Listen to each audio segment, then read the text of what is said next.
Magandang araw po mga kaubayan. Ang video na ito ay ituturo ko po kung paano po isagawa o maglaga ng pandanlalaki at ng tugatoy. Pero bagong lahat mga kaubayan ay paki-subscribe naman po ang aking YouTube channel, pati na po ang aking Facebook page, Juanito Valera 367, at paki-share na din po ang aking mga videos. Mga kaubayan, ang paggamit po ng tugatoy ay hinahati-hati po ito. Pinuputol po yan. Pumutol po ako ng isang dangkal na ganyan, tapos hinahati-hati ko po. Katulad po nito mga kaubayan, oh. Katulad po nito, hinati-hati ko na po ito mga kaubayan. Ayan po, nahati-hati na at pinakulo ko na po. Ito, mga isang dangkal lamang po mga kaubayan, ganyan po ang pagsasagawa ng pandan lalaki. Tapos pinapakulo. Tapos hinahaluan ko po yan para maging mabisa ng gusto. Hinahaluan ko po yan ng butil po ng pandan lalaki. Butil po ng pandan lalaki. Pinagsasama ko po yan mga kaubayan. Ito po, nakalaga na po ito. Ito, pinagsasama ko po yan, linalaga ko po yan, at yan po ang aking iniinom. Yan po ang aking iniinom mga kaubayan. Ito po siya.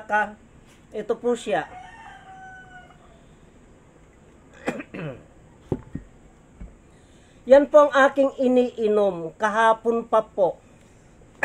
Kasi kahapon mga kaubayan, ay galing po ako ng Pangasinan. Nasa Pangasinan po ako kahapon sa Rosales, Pangasinan, pero ako po'y umuwi nang wala sa oras. Kasi po, pagdating ko po doon, tinamaan po ako ng pananakit ng katawan, trangkaso, nang hihina na po ako mga kaubayan. Dahil napasabak po ako sa mga karamdaman doon.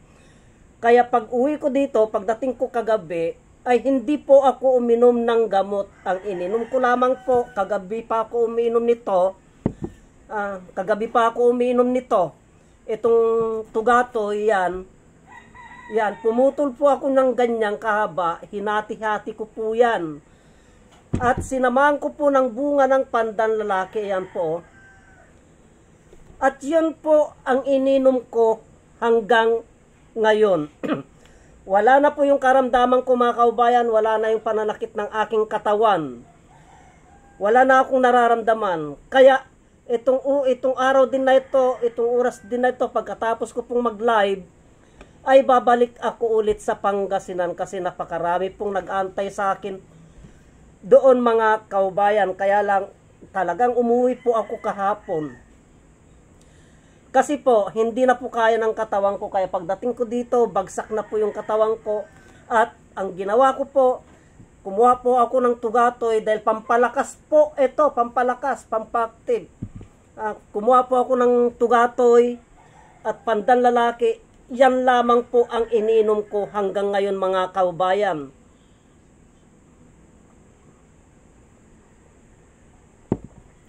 Yan po, kaya yung ating mga kaubayan na sabi nila,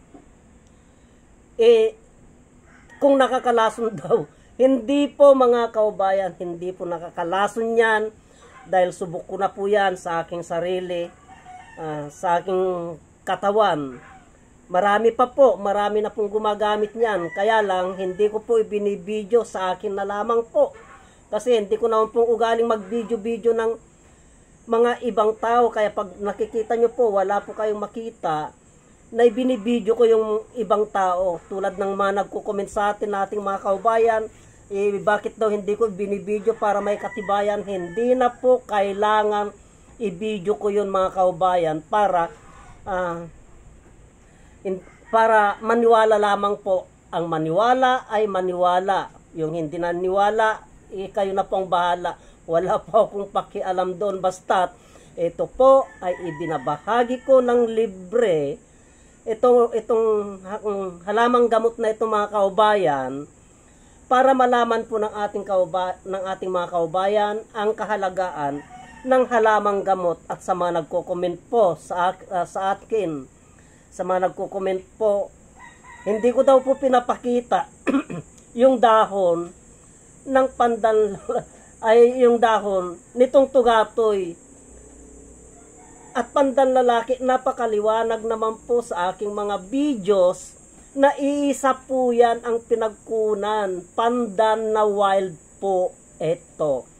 Mga kababayan, itong tugatoy na ito. Pandan na wild po ito.